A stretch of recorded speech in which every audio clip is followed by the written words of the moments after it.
जो media camera लेकर के मुसलमानों को ढूंढते फिर रही है कि कहीं से कोई मुसलमान मिल जाए और उसी के ऊपर विलन पूरी जिम्मेदारी डाल दी जाए। और इन्होंने तो अपनी पूरी ताकत लगा दी थी हिंदू मुसलमान फैलाने की। पालघर की घटना हिंदू मुसलमान, पालघर की घटना हिंदू मुसलमान, कुछ मुसलमानों ने मिलकर संतों को मारे। कैसे कैसे, कितना खतरनाक है भारतीय जनता पार्टी।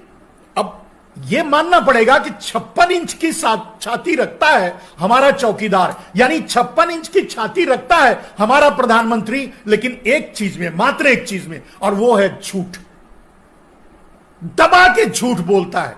बिंदास 6 साल से 7 साल से यह रिसर्च कर रहा हूं कि नरेंद्र मोदी ने अपने जीवन में कब सच बोला था।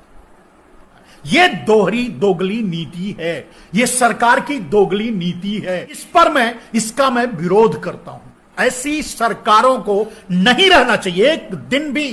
अरे गधों के बच्चों, नरेंद्र मोदी ने भारत की आधे से, हम समझते हैं कम से कम 10 से 15% जमीनें चाइना को बेच चुका है। नरेंद्र दामोदर दास मोदी को आपका कोई महत्व नहीं है, कोई वैल्यू नहीं है। आप एक वोटर हैं, इससे ज्यादा कोई अर्थ नहीं है। आप एक स्लैव हैं, आप एक गुलाम हैं, और आपको गुलामों की तरह यूज किया गया। ईमानदारी से ये मैं बात कर रहा हूं, आज तक मुझे एक भी सच नहीं मिला।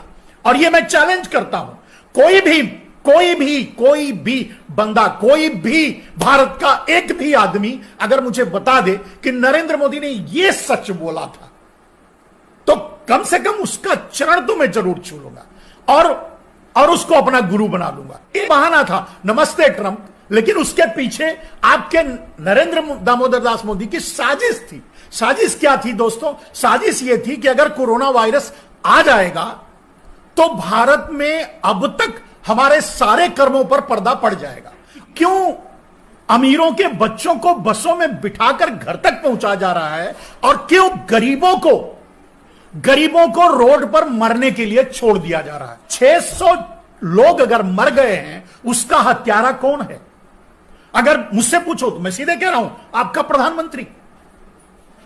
कहीं आटा घोटाला किया जा रहा है, तो कहीं किट घोटाला किया जा रहा है, तो कहीं वेंटिलेटर घोटाला किया जा रहा है।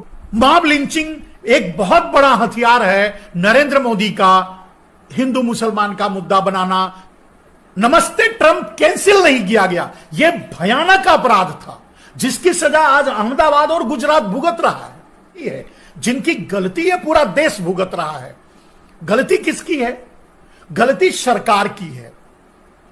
गलती सरकार की है। सरकार ने गलती की। सरकार ने समय से पहले कोई निर्णय नहीं लिया। सरकार ने साजिश करके भारत में कोरोना वायरस लाया और उसे फैलने दिया। गलती सरकार की है। और उसके बाद अगर किसी की गलती है तो उन अपर मध्य वर्ग या टॉप वर्ग के लोगों का, अमीरों के लोगों का, जो विदेशों में घूमते हैं, जो विदेशों में आते जाते हैं, जिनके बच्चे विदेशों में पढ़ते हैं, जो ब्यूरोक्रेट्स हैं, जो अच्छे पैसे वाले हैं, जो अमीर हैं, जो हवाई जहाजों में चलते हैं, ऐसे लोग विदेशों में जाकर के कोरोना इंपोर्ट करके अपने साथ लाए। इसमें गरीबों की कौन सी गलती थी? इसमें कहां है एक भी, कहीं भी आपको लगता है कि इसमें गरीबों की गलती है? तो गलती किसने की? 30 जनवरी को ही जब कोरोना आ गया भारत में और यह पता चल गया कि विदेशों की फ्लाइटों में बैठकर कोरोना भारत आएगा, फिर भी अंतरराष्ट्रीय एयरपोर्टों को लॉकडाउन नहीं किया गया, यह एक अपराध था। और नमस्ते ट्रंप कैंसिल नहीं किया गया, यह भयानक अपराध था जिसकी सजा आज अहमदाबाद और गुजरात भुगत रहा है। हमारे गुजराती भाई भुगत रहे हैं। और आपने देखा कि एक ऐसा हृदयविदारक सीन आया कि लोग कोरोना वायरस से पीड़ित हैं, संक्रमण उनको हो चुका है, उनको डॉक्टर डिक्लेयर कर चुका है, लेकिन उनको एडमिट करने के लिए तैयार नहीं है। और ऐसे 25-30 लोग सड़क पर अपना लाइव वीडियो बना करके सहायता मांग रहे हैं। यह है गुजरात मॉडल और गुजरात की सरकार और नरेंद्र मोदी का मॉडल और नरेंद्र मोदी की का गृह प्रदेश का चौकीदार आकर के मीडिया में सीधे बोलता है कि जब भारत में एक भी कोरोना केस नहीं था, 30 जनवरी को ही कोरोना केस पहला आ गया था और 2 फरवरी 3 फरवरी तक तो 3 केस हो चुके थे। केरला में पहला पदार्पण हो चुका था, यह तय हो चुका था कि फ्लाइट में बैठ के आएगा, लेकिन उसके बाद भी आपका चौकीदार कोई कदम नहीं उठाता। लेकिन अब यह मानना पड़ेगा कि 56 इंच की छाती रखता है हमारा चौकीदार, यानी 56 इंच की छाती रखता है हमारा प्रधानमंत्री, लेकिन एक चीज में, मात्र एक चीज में, और वो है झूठ। दबा के झूठ बोलता है, बिंदास, बंदे में दम है। मैं मानता हूं, मैं अगर कोई मुझसे पूछे कि आपको नरेंद्र मोदी में, मैं तो हमेशा उनकी निगेटिविटी ढूंढता रहता हूं और आप लोगों के सामने लाता हूं, मैं ढूंढ ही नहीं पाता कि उनके अंदर कोई पॉजिटिविटी हो, कुछ पॉजिटिव उन्होंने अपनी लाइफ में किया हो, अपने पूरे जीवन में कभी वो सच बोला हो। मैं रिसर्च कर रहा हूं मेरे दोस्तों, मैं थोड़ा पढ़ा लिखा हूं और मैं कम से कम 6 साल से 7 साल से यह रिसर्च कर रहा हूं कि नरेंद्र मोदी ने अपने जीवन में कब सच बोला था। माफ कीजिएगा, बिल्कुल ईमानदारी से मैं बात कर रहा हूं, आज तक मुझे एक भी सच नहीं मिला। और यह मैं चैलेंज करता हूं, कोई भी